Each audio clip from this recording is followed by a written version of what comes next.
Welcome to Death on Clare Island, Chapter 10, Part A. When I returned to Castle Bar, I called Bridget to see about getting into Matthew's studio apartment. She said she had the key, as well as the written permission to board the Sumner family boat. We arranged to meet at the Golden Thread. When I got there, Aunt Georgina was just closing up. Star, I'm so glad to see you, she said. I hoped you'd stop by. How about having dinner together tonight? I'm not in the mood to cook. I didn't respond right away because I noticed she was resting her short body against the shop's door. Are you okay, Aunt Georgina? I asked. Nothing that a good night's sleep won't fix, she said. Now let's get out of here before someone I know comes along. Well, do you have to leave just this minute? I asked, then put on my biggest smile. I need a favor. Oh, okay. Well, we don't have to leave right away. What do you want, Star? I can't have dinner with you. I have another engagement. So will you help me choose a dress? You're so good at picking outfits for me that Aunt Georgina was already reopening the door and tugging me inside. A beautiful maroon silk dress arrived today, she said. It's perfect for you. It's got a sexy slit up the sides to accentuate your long legs. That's if you wear heels instead of those funky flats you love so much. She glanced at my feet, shaking her head. The color will complement your black hair and pale skin, she went on. I've never seen anyone with raven hair coupled with skin as pale as yours. With the freckles and hazel eyes, you are a throwback to the Celts. Except, of course, you're much taller. She continued, chattering about my general form and figure while she dashed to the storeroom, emerging moments later with the dress draped over her arm. Who's the dinner date with? She asked, looking at me suggestively as she handed over the dress and gestured to the fitting room. Peter Hughes. I met him on Clear Island. He's an American who's been living here for a few years. I slipped the dress over my head and went to the shop's dressing mirror. Aunt Georgina was right about it. I felt slim and slinky as the silk fell smoothly along my body. Then I noticed Georgina's smile had faded away. What's wrong? Don't you like the dress? I asked. I love the dress, she said. You look beautiful, as you do in anything you wear. I just imagined you had a dinner date with Lorcan, that's all. Lorcan McHale? I don't think so. Why not, Star? He's handsome, especially when he smiles. I just love the way his blue eyes light up behind those pewter rimmed glasses. Do you know that he's a pilot? He designs and flies kites. Aunt Georgina, stop gushing, I interrupted. I don't want I don't want to hear one more word about Lorcan and your opinions about his many attributes. As far as I'm concerned, he's nothing but arrogant and self assured. I could see Aunt Georgina's disappointment, so I clearly needed to reassure her.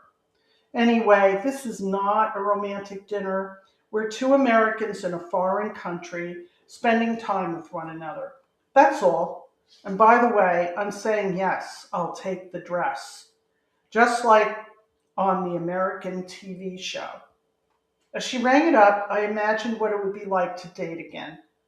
Here I was buying a sexy dress to wear tonight, yet I certainly wasn't ready for the commitments and vulnerabilities that came with a deep relationship. Maybe I'd never be. Just as I began telling Georgina about meeting up with Bridget, the shop bell jingled and in she walked. Miss O'Brien, she called out, are you here? Her flat voice and whispered words contrasted with the forceful and confident woman I'd met at the Davit a few days before. Georgina and I stepped forward to greet her. Then, after she and Georgina exchanged a few words about Bridget's parents, we left. As I followed Bridget toward Westport, a seaside town and getaway to many of the West Coast beaches and coves, I contemplated her metamorphosis. Her faded spirit didn't suit her. What had happened?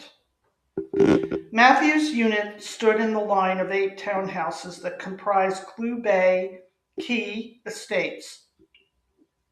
Each one boasted a blue door, red-trimmed windows, and an awning over the front entryway. A shade hung in the living room window, keeping uninvited eyes from peering inside. 2 other windows, also shuttered, closed, and unseeing, completed the symmetry of the front facade.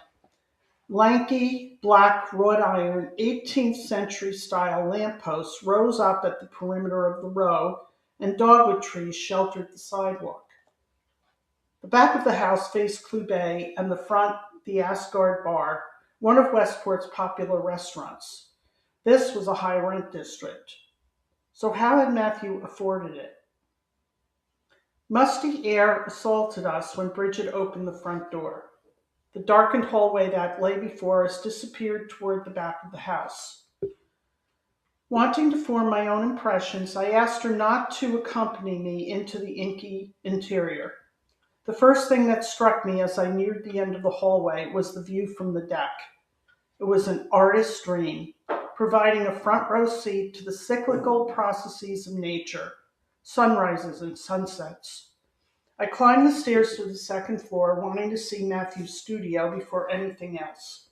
I paused at the door before crossing the threshold. It was like stepping into a painting.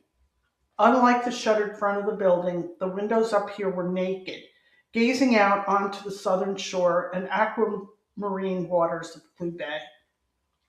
To the left, Croagh Patrick's triangular summit ascended into low, hanging clouds, and in the distance, Clare Island appeared to shimmer. In the foreground, a boat basin and repair yard provided human interest. Back inside, artwork covered every inch of the walls, pencil sketches, oils, and watercolors. Half-used tubes of paint, dirty brushes, and a crusty palette lay on the table. An easel had been reposed in the middle of the room with an unfinished drawing on its shelf.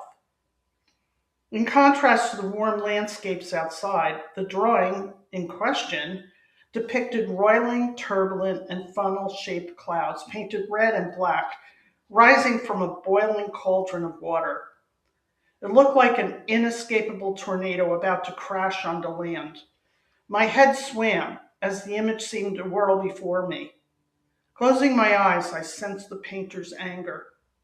Opening them again, I moved a few feet back to take in more of the piece. In addition to the dark background, a highly contrasting line, white, almost luminous, ran up through the center of the painting. Were the guards right about the drug use? I wondered then. Was this an experiment or an expression of something within Matthew? Had some kind of mental or physical illness begun to affect his creative judgment? I shivered, aware of the dankness from the empty rooms now settling under my skin, and headed back downstairs. There wasn't much to see on the first floor. Matthew had been a neat housekeeper with a minimum of belongings and general clutter. A veil of dust covered the furniture. A half-eaten biscuit lay on a plate in the sink. Some bills took up space on the kitchen table. I picked them up and found all the usual routine expenses. At the bottom of the pile was a brochure for a place called Tranquility House. I was about to put it back, thinking it was a vacation getaway advertisement. Then the words, Drug Rehabilitation Clinic, Dublin, drew my attention. Shoving the brochure into my jacket pocket, I went in search of Bridget. She had since disappeared, and I eventually found her hunkered down in her car. I couldn't stand to be in there. She blinked her eyes in an effort to keep the tears from running down her face. I nodded. This seems like a pricey district given the view and easy access to the shore. How did Matthew buy this place on a struggling artist's income? I loaned him the down payment and he paid me back a little at a time, she said. Sometimes it was a struggle to get the money because he had the regular mortgage payments as well. Remember, Although the work on Clare Island was prestigious, it didn't pay much. He had trouble making ends meet, but he still couldn't get another job because he gave so much of his time to the foundation. She pressed her lips together as she looked away, using one hand to knead the purse that sat on the passenger seat. But I know he was good for it. He would have paid me back in kind. I wondered again if Bridget were as faithful to her brother as she appeared. It was just as easy to think she was secretly relieved that someone who needed considerable financial assistance was finally gone from her life, family ties notwithstanding. I'm finished, I said to her. Why don't I lock up for you, and then I'll follow you back to Castle Bar. I'll hold on to the keys for a while if you don't mind. She shook her head in agreement. Okay, that's fine. I'll also let the manager at Rumiki know that you'll be stopping by to get access to the boat. Here's the written permission. Oh, and here's Matthew's diary. She handed me a small spiral bound calendar. I found it on the boat. It looks like he made some notes about tides around the island. Thanks, I said. Back in my car, I plucked the brochure out of my jacket pocket and tossed it on the passenger seat, making a mental note to call Tranquility House as soon as I could. When we got closer to Castle Bar, Bridget angled off the main road toward the opposite side of town. I continued to the right, around the outskirts of town, and in the direction of French Hill.